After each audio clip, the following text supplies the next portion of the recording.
We're going to sail a ship today here with Dr. Matt Archer. Hi, Matt. Hi, Helena.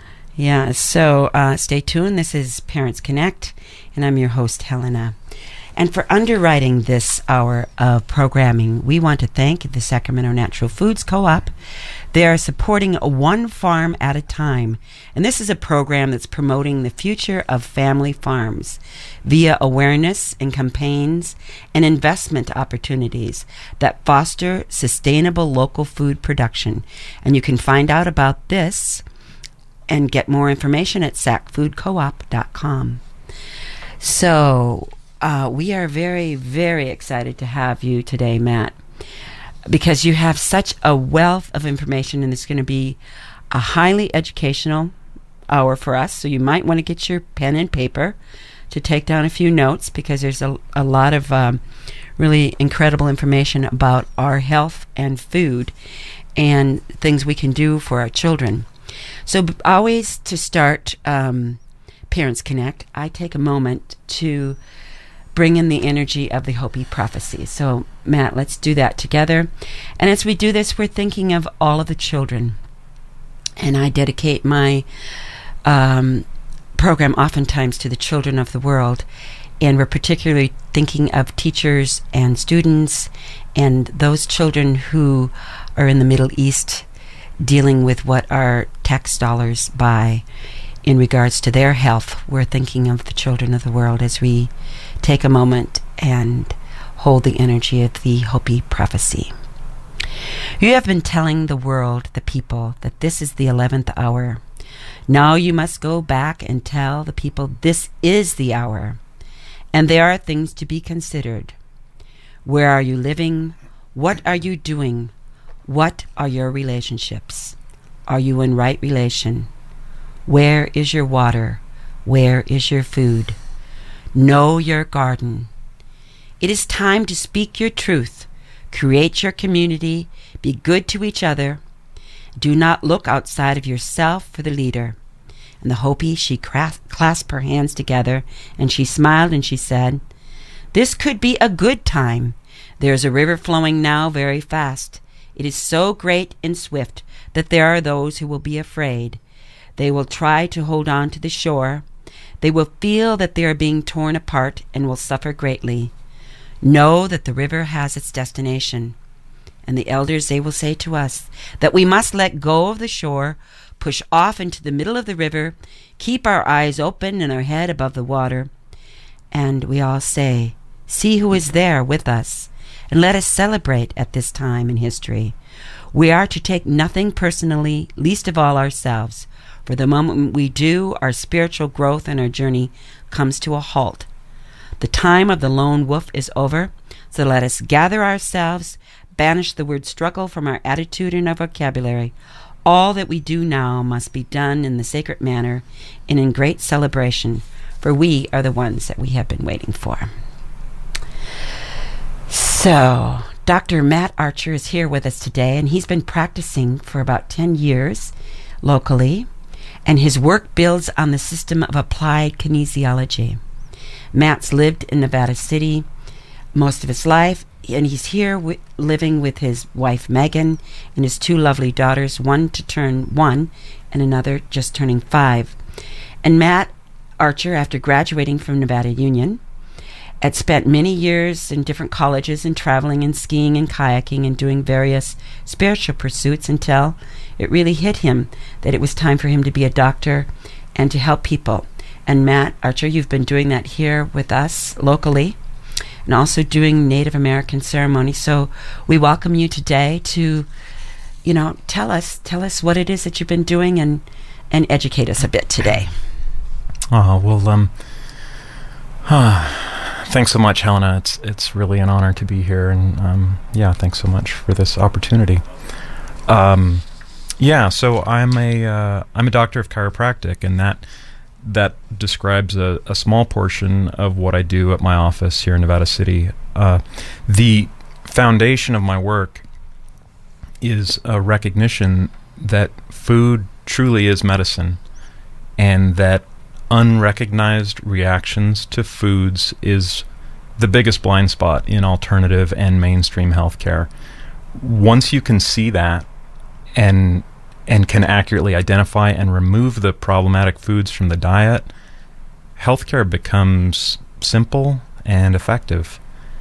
And it makes it possible to see that the other main causes of disease are blood sugar issues, dysbiosis, which is a chronic intestinal infection of various sorts, and the associated vitamin and mineral deficiencies.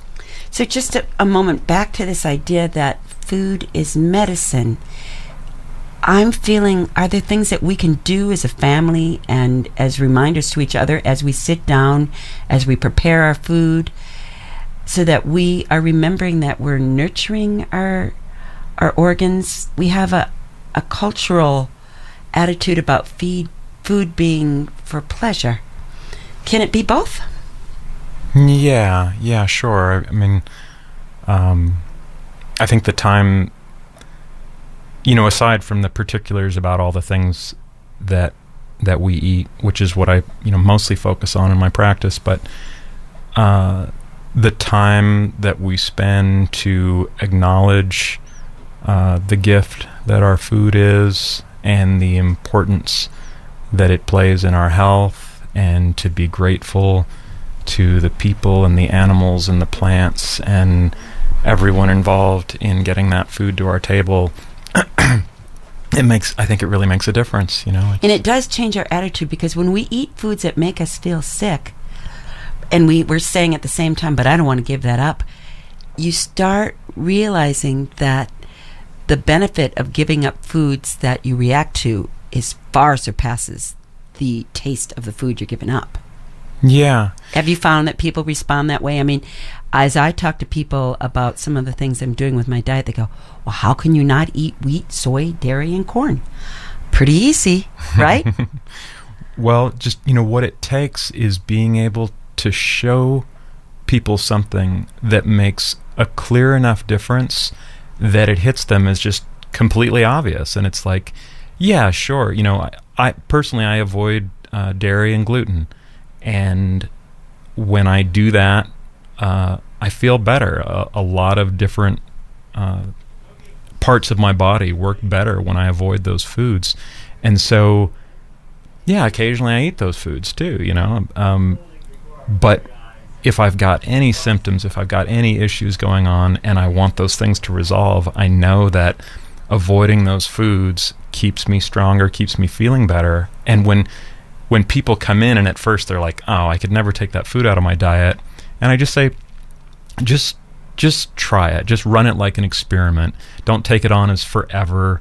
Just say, yeah, for a few weeks or a couple months, I will take that food out of the diet and see what you get. And usually people prove to themselves beyond a shadow of a doubt that they feel so much better without those things, that the choice just becomes simple. And do you turn people on to the paleo, the diet, that ancient diet, and kind of get them inspired about like maybe the way we began eating as a species? Yeah, that can be a lot of the foundation of what I do, and yet to just dive into that diet can be pretty overwhelming for a lot of people. So I really focus on how to get people the biggest bang for the smallest amount of effort.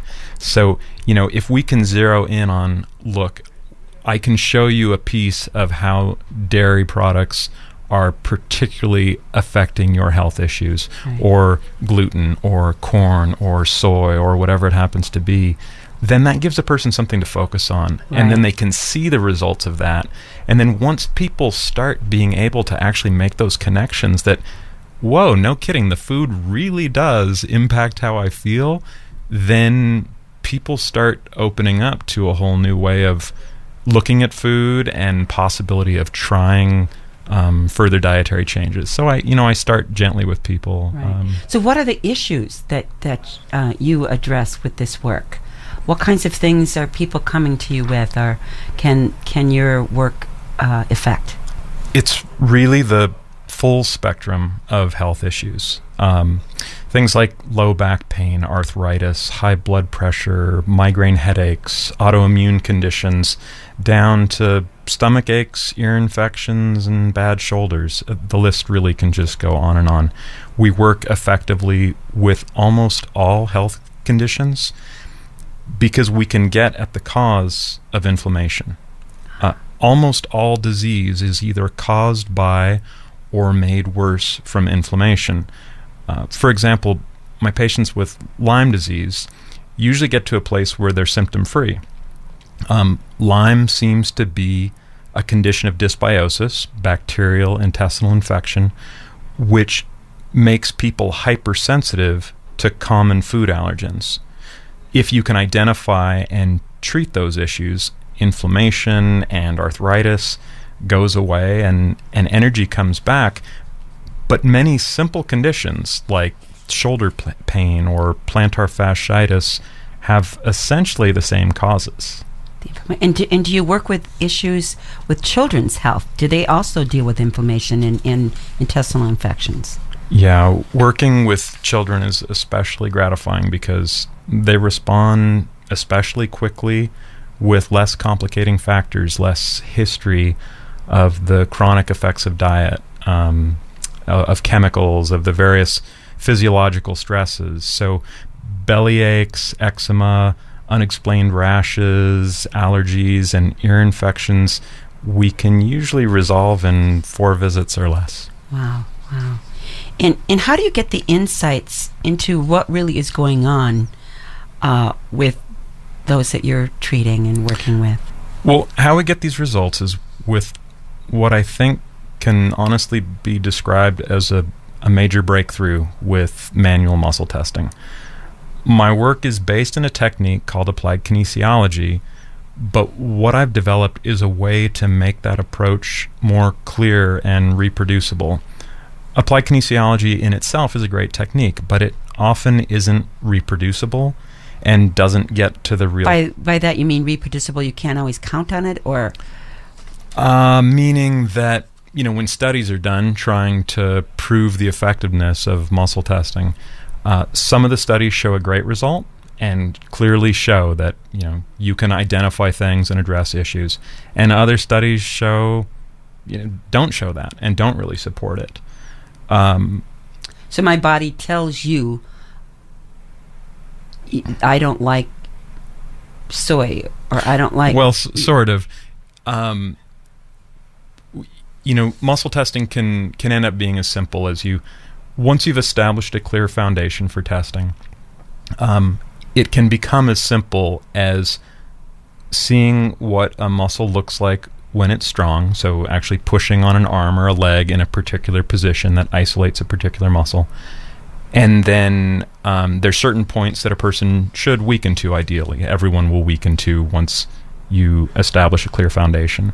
And once you can see the clear difference between strong and weak, you can put a small taste of a food on somebody's tongue, and if they have a genetic predisposition to react to that food, you'll see the muscle go absolutely weak. Wow.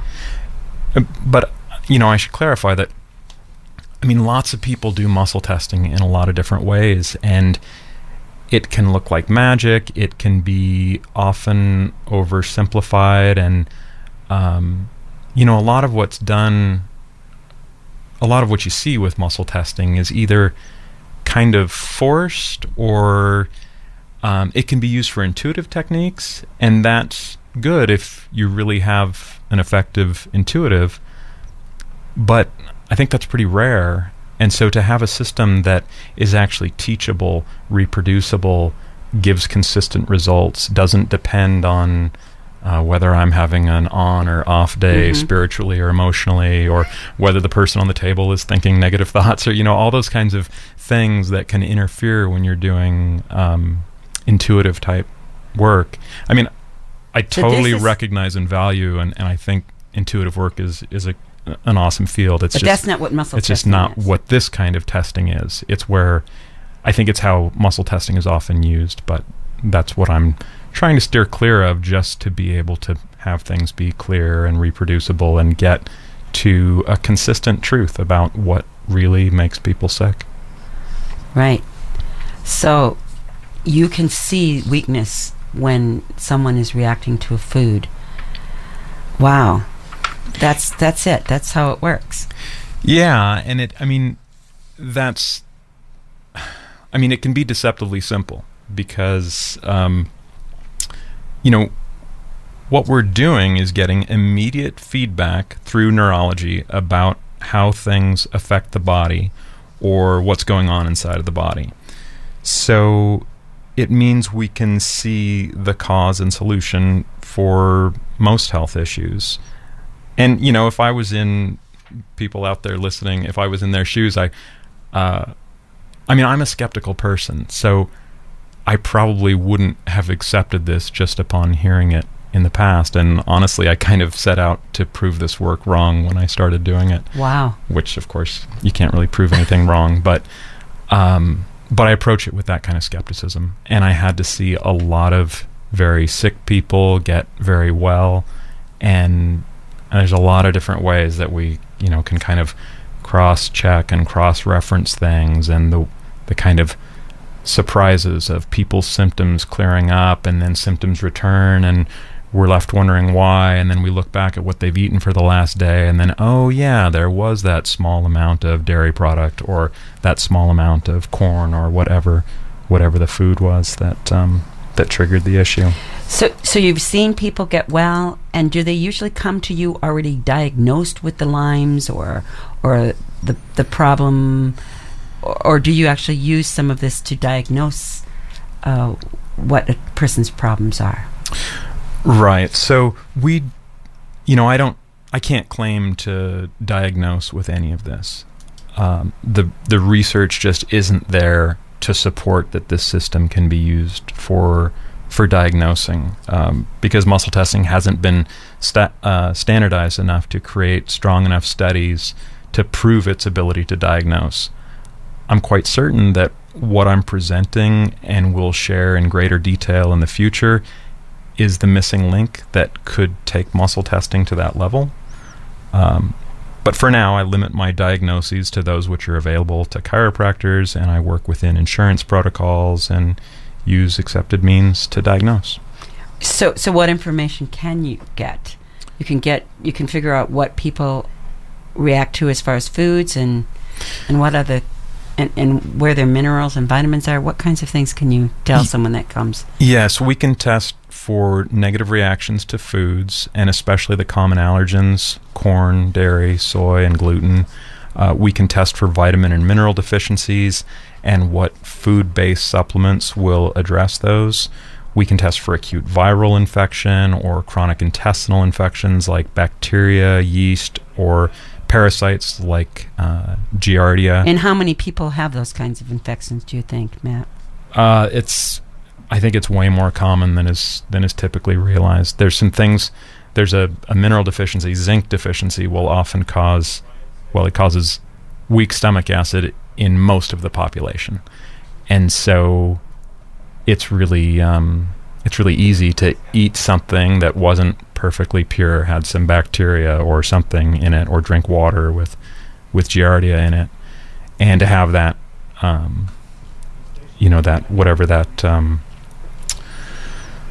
to have that microbe get past the digestive tract, to get past into the intestines. Yeah, to get past the stomach acids and establish itself in the intestines. And yeah, once it's there, it's really difficult to get out. People use various diets, like Candida diets and things like that, can sort of suppress those symptoms, but I don't think they really get the issue out. So how do you do that? Because, that's what's happened for me. I went to Hawaii and for 5 months was dealing with a very testable bacterial thing from the ocean water. I did too much snorkeling, too much water that I swallowed. Yeah. And until I went to Matt, I could not get rid of this infection. Yeah. So it was the enzymes and the building up of my intestines that made it possible. I'm not even sure, but I was very happy because I'd been quite sick for a long time. Yeah.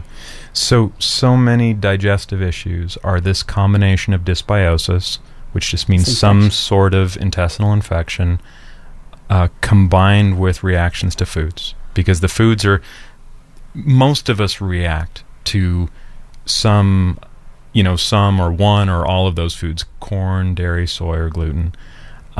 Usually not all of them, but those foods are an irritant to the digestive tract.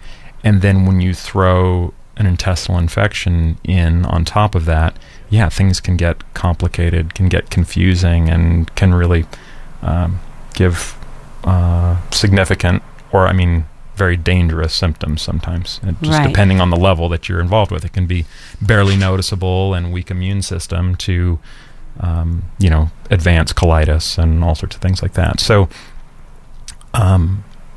most alternative health providers, when they try to address something like this, it's either just through diet or they use supplements like black walnut or wormwood or oregano or cayenne, things that really, they're fairly caustic and often, it's like treating the body like plumbing and using Roto-Rooter. And, we're not plumbing. we want to be treated gently and nurtured, and you want to work with the systems and strengthen the body's natural systems.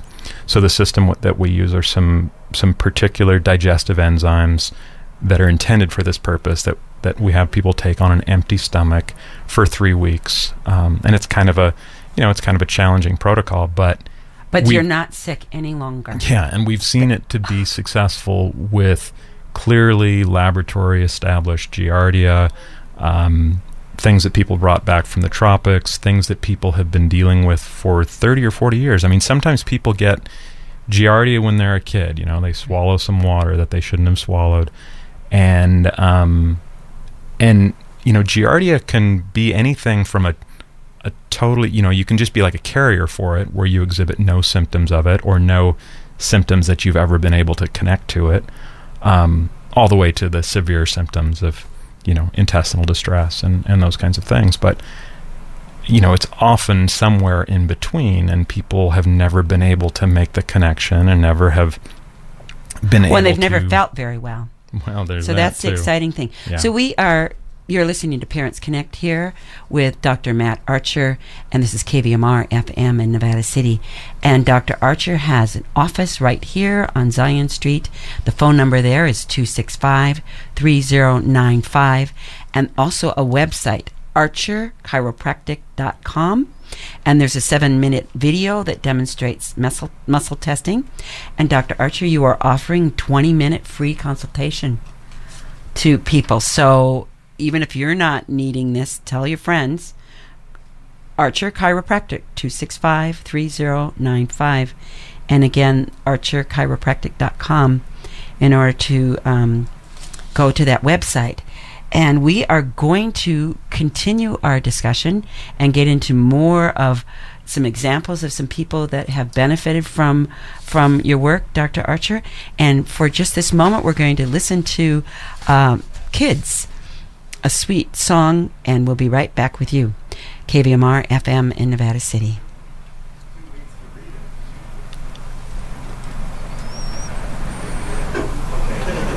And this was recorded with Utah Phillips, and it's one of the sweetest songs. Here you are. So sad, the news come our way this morning. Like a bad dream, a dream that you'd never even speak of.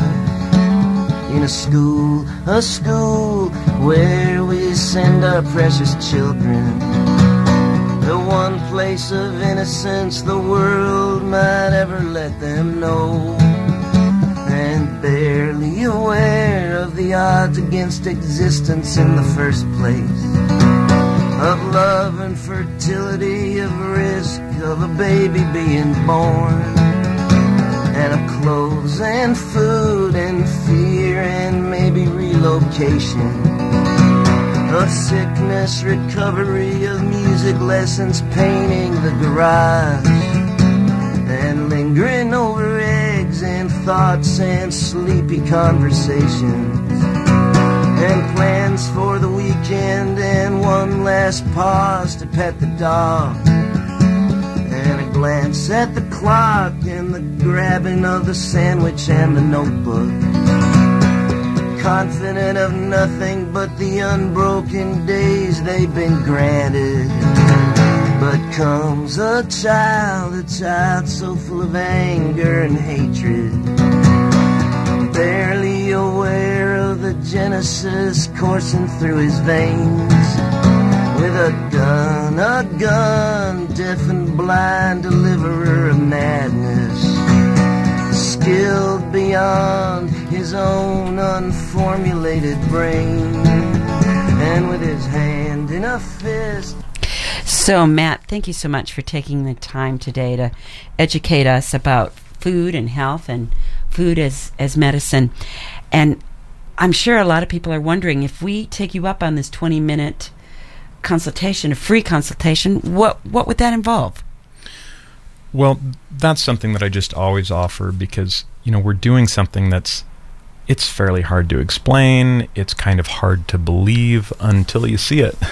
So, person comes in, I start by just listening and hearing what issues they're dealing with. And then we talk about, if or how we might be able to help them with that issue. And so there's a lot of people with lower back pain. Well, sure, and they have no common. idea that it might have something to do with dairy. Yeah. Yeah. But that's what your test was about. That was pretty amazing. You had a number of people, and you've done a whole write-up about what happened with 70% of them. Well, yeah, before we go on to that, I just wanted to say, I love being able to just have people come in and take the 20 minutes and discuss with them, and then actually demonstrate this form of testing. Because almost always when people see how clear it really is, then they're like, oh, yeah, that makes sense. I can see something's really going on here that you can see it's a way to get relevant information. And, so then I can demonstrate some of the things that we can test for, like we can use the system to do pulse point diagnosis, borrowed from acupuncture, which really ends up being one of our most powerful tools. The traditional medicine, traditional Chinese medicine, of course, is a fantastic system. And when you have a way of getting feedback, immediate feedback about what's actually causing meridian weaknesses, what's actually causing organ and glandular weakness, then, rather than just stimulating a meridian or using strong herbs or giving a chiropractic adjustment, or there's a lot of different therapies that you can do that are good and useful and helpful therapies, but if they don't really get to the cause of the issue, it may just be relief of symptoms, which is beautiful. Of course, we want relief of symptoms, but if you can actually get to the cause of the issue, then you stop coming back over and over with the same issue, needing the same adjustments, or whatever it is. So the same muscle weakness, the same blockages in the meridians, the same. This can go on for 40 years for someone until they determine that there's oftentimes a cause, and from your experience, it's reactions to foods. Yeah. Like I had a young man come in a few years ago, and he'd had these frequent recurring episodes of excruciating low back pain, and he described how one day he was walking across a parking lot and his back tweaked on him and he fell to the ground and couldn't get up, and an old man helped him up with a cane. Wow. And he never knew when it was coming, but he was always limited in his ability to lift things and to work out, because as soon as he did too much, his back would go out. I only saw him 3 times in the office, and we identified 2 foods that were triggering his issues, and he took those out of his diet, and we used a few food-based supplements just for short term, And a couple years later, he came by my office and he gave me this oration about how completely his life had changed, and no more low back pain, and the fog had lifted from his concentration, and the ability to push his body just as hard as he wanted without it failing. Really fantastic result. And I've had quite a few patients like that, and often it's more complicated, but it's... No, it is, for me personally, it's been exciting to get more strength after an injury, and be working with a new diet. It's very exciting. And have you found that people can deal with some mental health issues and emotional issues also in regards to reactions to foods? Yeah, there's different, dysbiosis is another, it's a really... And that's not a word that we all use that often, sure. But that's infections in your intestine. Yeah, right? So whether it's yeast... And you say 25% of people on walking around... That's a rough guess. I don't know for sure. Have some kind of intestinal infections. Probably of people who come in with significant symptoms, it's probably half of the people, but then there's all the people who aren't coming in to see me because they don't have those complaints. So right. So dysbiosis can be a chronic yeast or bacteria or parasite or protozoa like Giardia. The classic symptoms of that are intestinal distress and low energy and low immune system and things like that. But it can do some other strange things, like often people with teeth grinding or jaw clenching, that'll clear up when you take care of dysbiosis. I've seen quite a few people where a component of the dysbiosis was anxiety. Mm-hmm. And so that mental health is affected by how well you feel. I've seen pretty significant anxiety just clear up when you get that thing out of a person's gut.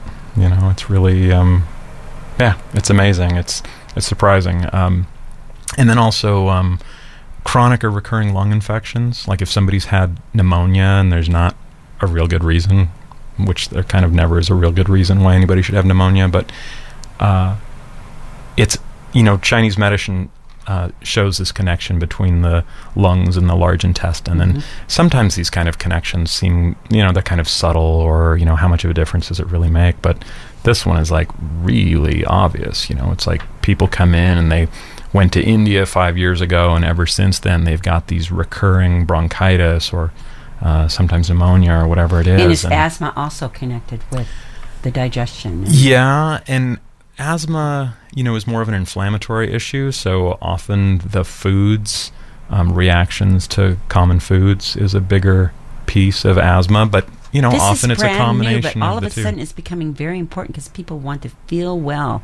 There's a lot that we need to do in our world. Whether you're a grandmother, a teacher, a father, you want to feel well enough to really do your work. Yeah. So inflammation is caused by reactions to foods.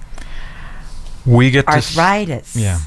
Yeah. We get to see over and over that most inflammatory conditions get way better when you can accurately, and that's the catch, accurately identify what foods a person's reacting to and do a few other simple things to strengthen a person and reduce inflammation. It's just, so whether it's arthritis or colitis or dermatitis or eczema or migraine headaches. That's inflammation also. They're all inflammatory issues. And if you can reduce the inflammation, then not only are you taking care of that condition, but it's understood that heart disease is inflammation in the inside of the arteries that the plaque sticks to. But what causes the inflammation? Well, they don't know. That's kind of the common answer. But as much as we see inflammation clear up when you take the foods out of the diet that the person reacts to, it sure looks to me like we're getting to the answer of why. That looks like proof to those people that have experienced the well-being and the feeling better and the loss of inflammation. If you've got an injury that for a couple of months has been just blowing up like a balloon, then you start this new diet and all of a sudden you no longer have any swelling in your ankle. Yeah. I mean, that's my personal experience. Yeah. You know, it works in reverse in a really interesting way as well. I've had patients who, you know, had eliminated a few foods from the diet, had gone through the care that we do is sort of a series. You know, we do a series of a few visits just to kind of address the overall issues and line a person up on how to eat so that it's really sustainable, so that they don't need to keep seeing me. And once a person gets that place, almost always they're like, okay, obviously this diet makes a huge difference and I'm feeling way better and everything's working well, and it's beautiful to see. Then, like, I had a patient a few years ago who got to that point. She was doing really well, but then she completely tore an ACL skiing, you know, powder skiing. And she went to 3 different orthopedists, and all of them said, yeah, you've completely torn your ACL, but there's virtually no swelling. Wow. Yeah. And we've seen that with quite a few people who, you know, are used to spraining an ankle and it puffs up like a football. And then once they get the offending foods out of the diet, the next time they sprain that ankle, there's nowhere near as much swelling. And it makes sense to me. It's like we're always like trying to control inflammation and, you know, battling inflammation and, you know, all this. Everybody knows inflammation is a big deal. And, you know, there's all sorts of magical supplements that are supposed to reduce your inflammation, and some of them work to some degree, and that's great. But what causes the inflammation? But compared to getting the food out of the diet that triggers it in the first place, man, it really makes a big difference. Yeah. So you've been able to work with children, and those of us that have been teachers will have a child who has food allergies that comes in and hits every kid in the circle, and then throws things and turns things upside down. And we send them to someone like you, or we give them the book, Is This Your Child? And the child comes back and is comfortable in his body. Yeah. Have you experienced that? Have you seen children with the allergies and seen them turn around? Yeah, for sure. That local site, Sierra Madres and Padres, that I believe you helped start. You know, often when people pose the question to that site, people get referred to me, and yeah, we see kids, you know, we see kids who take a couple things out of their diet. We do a couple simple things. You know, it takes a couple visits. And then, you know, a month or two later, I'm hearing, wow, the grades have turned around and the behavior has turned around, and, you know, things are really working better. They're comfortable. This inflammation causes a great discomfort in a young child. And this is where the cultural attitude about food that we began speaking with this hour, where we sit down and we would ask the question, what does my body need? What does my child's body need? Not what is the sweetest, most sugar-filled, most corn syrup added to.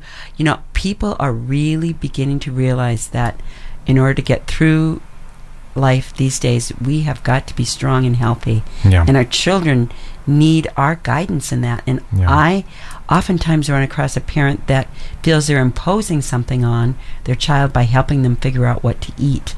Now, as teachers and healthcare providers, we would say, parents, your job is to give your children what will help them to be the strongest and the healthiest. And that oftentimes for certain children is a very particular diet. Yeah. Here's a piece that I want to make sure I share while we're still, you know, the time, of course, is just flying by, and so there's all sorts of things that I won't be able to get to, but well, we'll have you back, Dr. Archer. Oh, very nice, thanks. So this, you know, a lot of what I do in terms of like identifying foods and things like that, it's stuff that people can kind of work on their own. You can try elimination diets and such, but it's really hard to get accurate results with those. Dysbiosis often complicates the situation. It's hard to do on your own. People do it, but it you know, we can just make it a lot simpler for people. But there is a piece that I can just kind of a general piece that I can share that every time people do this, they see it make a big difference. So okay, so let's lay all this out. So So adrenal weakness or adrenal exhaustion is something that alternative healthcare makes a big deal out of. You know, there's whole books written on the issue, and generally people don't know how completely simple it is to address. And relating to children, the children may not actually have adrenal exhaustion. You know, I don't really like to use that word, but the adrenals Overloaded. may be stressed. Yeah. It's all about blood sugar instability. That's what causes adrenal issues. It's really not that complicated. Universally, when people take this simple advice, they come back and say, wow, that makes such a big difference. So, this is just sort of one example of the many sort of simple pieces that I give people that helps things work. But okay, let's get to it. So, adrenal weakness is probably the biggest cause of vulnerable or painful knees. The adrenals have a relationship with 3 important muscles that cross the knee, and when the adrenals are weak, these muscles weaken and other opposing muscles will tighten, and that causes pain or injuries that won't heal. Oftentimes teenage girls in sports are known for getting lots of knee injuries, and I think this really explains a lot of why. So adrenal exhaustion can also cause ligament laxity, receding gums, because that's a ligament, the dental ligament, waking in the middle of the night, and then you can't go back to sleep, tired and crankiness, especially in the afternoon. So the key to the adrenals is just blood sugar stability. So when you wake up in the morning, your blood sugar, the available fuel for the body, is as low as it'll be all day. So if you start with caffeine or doing things without eating protein first, you're using the adrenals just to get going. So these are just little glands that should be saved for making adrenaline when you really need it. So instead, have protein for breakfast, not just breakfast cereal, not a bagel with cream cheese or whatever that. Liver and onions is my best breakfast. Okay. Seriously. Well, that's powerful nutrition, but eggs or meat or yogurt if you don't have a problem with dairy, which probably half the population does, or nuts if you don't have digestive complaints, because nuts can be hard on the digestion, or maybe beans and rice if you don't have a problem with too many carbohydrates in the diet, like most people do. And if you drink caffeine, have at least a little protein before you start the caffeine. And then, same with sugar, right? If you're going to have anything sweet, exactly, like non-soy chocolate, have the protein first. Any caffeine, sugar, or alcohol, if you have protein first, that, those are stimulants or sugar, which will spike the blood sugar either way. And so let me just be sure that we're clear about this. Adrenal stability is created by having blood sugar stability. Yeah. Adrenal exhaustion is caused by an imbalance in your blood sugar. Big swings in your blood sugar. Yeah. And your blood sugar can be maintained through diet, particularly having protein early in the day. Yeah. Having protein within 45 minutes of waking up in the morning, and then not going more than 4 hours without protein in the busy part of your day. And, adrenal weakness, it just heals if you just take care of that. If you keep your blood sugar stable, your adrenals can stabilize. Yeah, and it will often clear up knee pain, and it'll often make it so people sleep better. It'll eliminate arguments at the end of the day about nothing. That whole. This is a huge gift that you're giving to us. We're talking with Dr. Matt Archer. He has an office here in Nevada City on Zion Street. The number is 265-3095. You can call and get a 20-minute free consultation. You can also go to archerchiropractic.com, the website, and look at a 7-minute video that demonstrates the kinesiology. So thank you for that gift. People remember this high protein early in the morning, sugar only after protein. adrenals stabilized by blood sugar being stabilized. We could have a different community. People always come back and we had say different that completely classroom. helps. We could have a different family table. Yeah.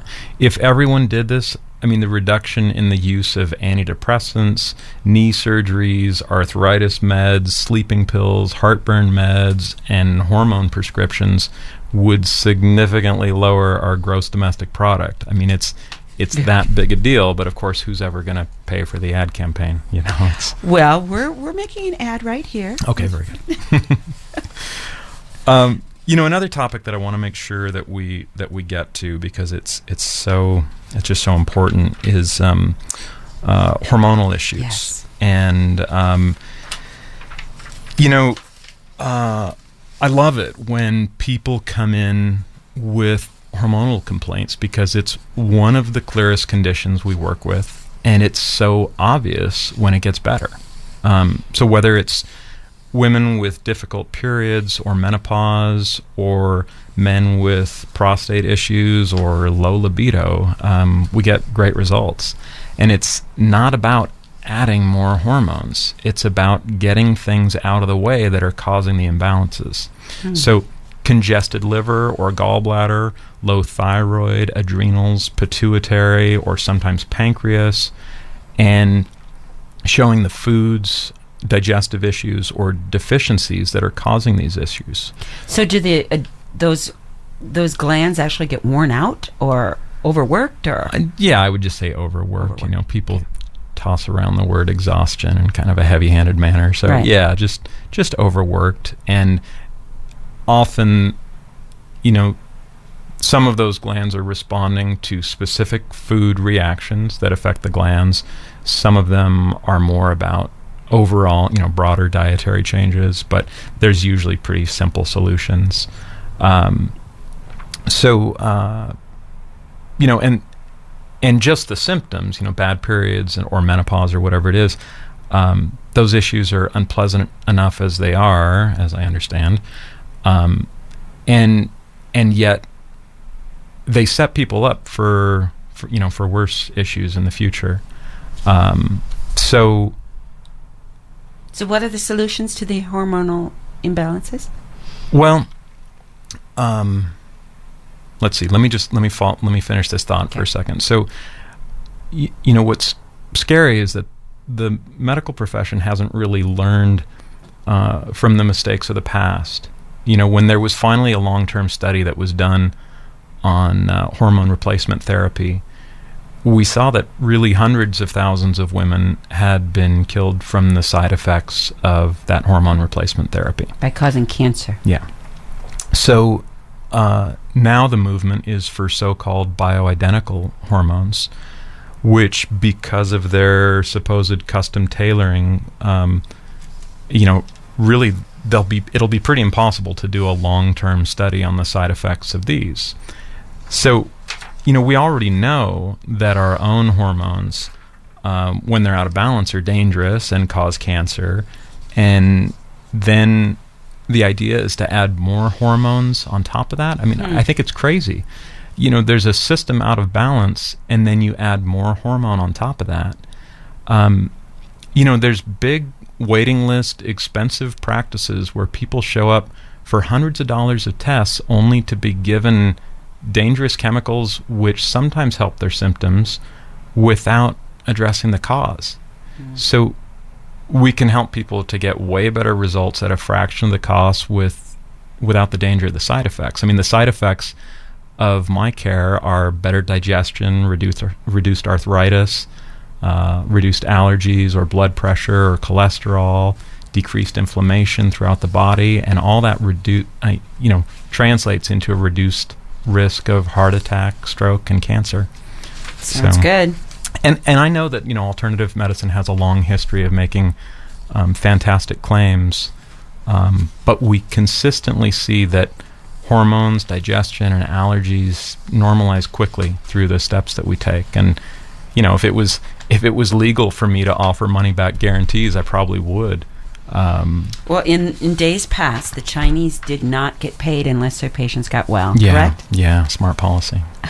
Yeah. So I feel like Dr. Archer, you're very much in that category of being able to help people to actually be well. Thank you. So again, that's archerchiropractic.com. That's the website.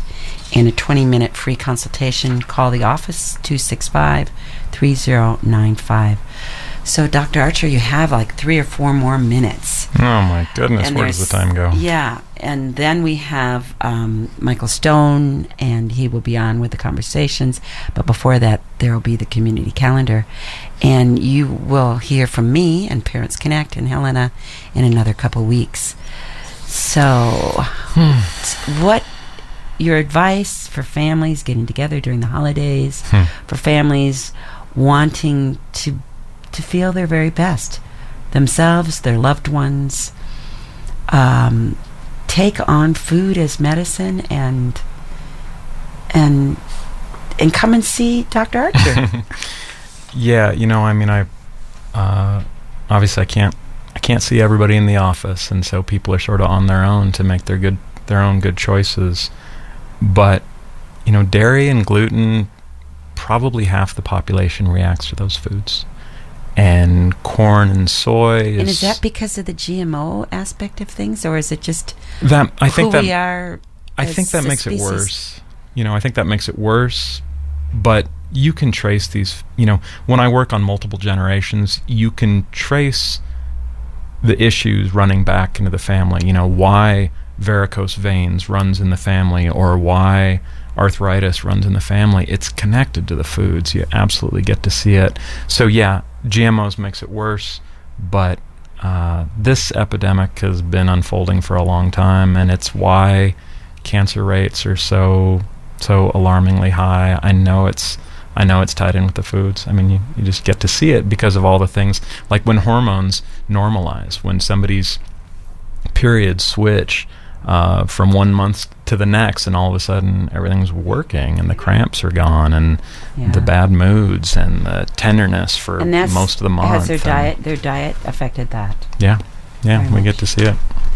Well, Dr. Archer will be happy to give advice across our little community here, and we're grateful for the time that you've given us today. Yeah, Matt thank Archer. you. Thank you so much, Helena. I appreciate it. And enjoy the holidays. Enjoy your beautiful daughters. Yeah, and thank you. wife, Megan. Thank you. Happy holidays to you. Thank you so much.